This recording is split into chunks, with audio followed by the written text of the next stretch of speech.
Don't Hug Me I'm Scared 6 is finally out, and as soon as I watched it, I was already coming up with theory after theory. I soon realised that all of these theories contradicted themselves, but now I finally found a theory that all makes sense, to me at least. In the video, first let's take a look at the nighttime setting outside, as if the episodes were going in order: morning, just before midday, lunch, afternoon, evening, or dinner time, then the nighttime as the time nears towards June 20th. This suggests that the media actually influences and manipulates us every part of the day. Since we see a new teacher at each time interval, the media never stops going. First, let me point out that before this episode, in the interview, It's Nice That, which was featured just after episode 5, Roy says he wants to take his son on a trip to Punishland. In the first scene there are already tons of Easter eggs. We can see Malcolm, the yellow square, the globe, Ratty's bowl, the rat hole, the infamous cactus, the cap, the human body, a miniature figure of Red Guy, and a rabbit's head, similar to the fox's head in episode 4, and of course, the clock. We then see photographs of them all together in a book, and a picture of Roy, different from the rest, and in black and white. We are then introduced to the teacher of this episode, the lamp, who insists that sleeping is silly and we can't sleep if we don't have dreams. As if the media, or Roy as we know, constantly haunts us even when we are asleep. The dream begins and we can already see the other teachers in the photographs in the background, and the green button on the camcorder is seen to be pressed down when he plays the movie in his head. We also see Roy in the audience, and the movie inside his head features himself, Yellow Guy. We can see the radio, Malcolm again, the computer's keyboard, and the clown painting from episode 1. We then see something very interesting. It's Roy in the phone box, just like Red Guy was in at the end of episode 5. We can see the machine from episode 2 as well. We can see Malcolm once again, the door from episode 4, and the picnic from episode 3, and of course the missing sign. Take note of the black and white tiles which Yellow Guy's horse runs on, leading him towards the sunset, the exact same tiles in episode 1, and the same tiles in episode 1 in the alternate world at the end of Don't Hug Me I'm Scared 6, and also featured previously when Yellow Guy is drowning in oil. And take note of the fact that Doy is riding on a horse that ultimately Roy is controlling. I looked up what a horse symbolizes in a dream, and according to dreambible.com, a horse in a dream may be a sign that you are taking too many risks with your ambition to succeed, hurting others in your drive to get ahead, a warning that you need to slow down, which refers to what the Notebook said in episode 1, and suggests that Roy is going too far, hurting his son, Red Guy, and Duck Guy in the process. Another interpretation comes from the Dream Dictionary, where it states, the horse depicts human instincts that have been harnessed or socialized for generations, suggesting that the puppets have almost been manipulated to act a certain way for generations. In the dream, the walls of the room are propped up and we can see the lights used in the production behind the walls. We can see oats on the left, the plant pot from the poster, and in episode 2, a statue of a horse just like the horse Yellow Guy was riding. Roy in the cuckoo clock, the cactus, the radio, the rat hole, and Roy behind Doy outside the window, just like how Red Guy is depicted on the drawing of them together. Now we are introduced to reality, where everyone is the same, grown up and looks exactly like Red Guy and has the same name. Red Guy is seen to be asleep at his desk, maybe dreaming about everything that just happened in the scenes before. And since he's asleep on the job, he's clearly not finding reality very amusing at all, since he escaped out of the media's grasp. After he tries to tell his boss about how the files could perhaps dance, we can see that this is where Red Guy actually misses the abnormality of what he used to have. He realizes he's grown up now and is actually influenced by the media himself even after he's escaped. He also placed a statue of some horses on his desk.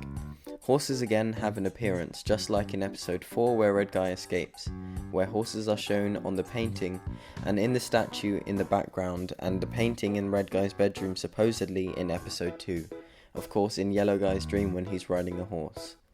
Roy is not the only one who likes the idea of horse statues being in his home. Red Guy clearly does too.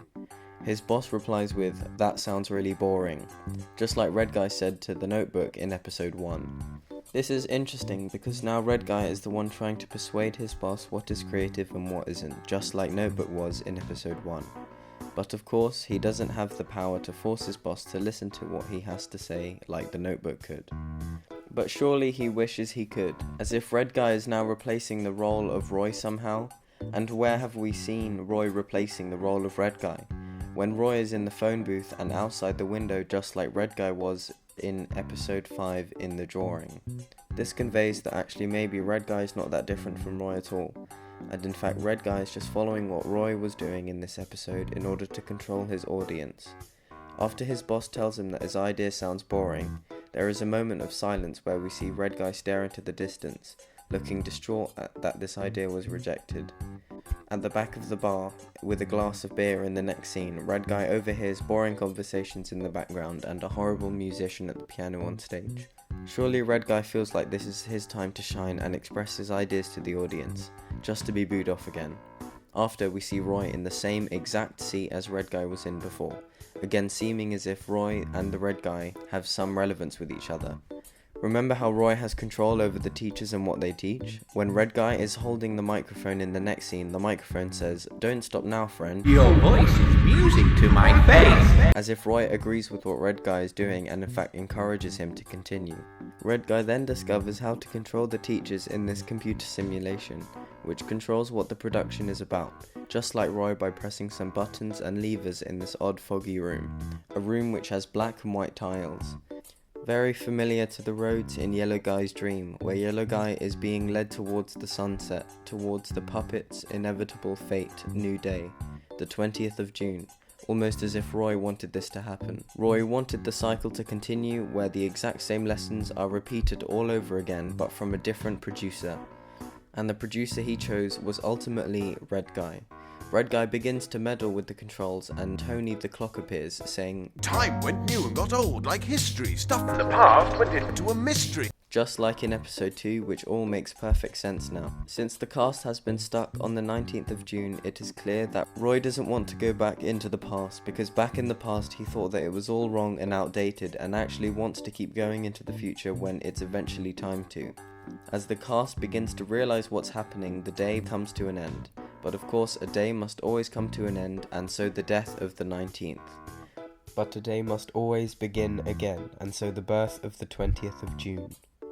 And the 20th of June is where the new cast is introduced with a slightly different appearance, but the same exact teachings, referring to the idea that although media changes the way it's being presented over time, it will never change to be any better.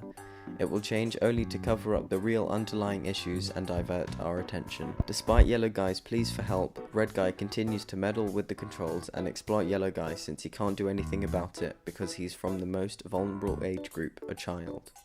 Red Guy actually quickens as Yellow Guy is traumatized further.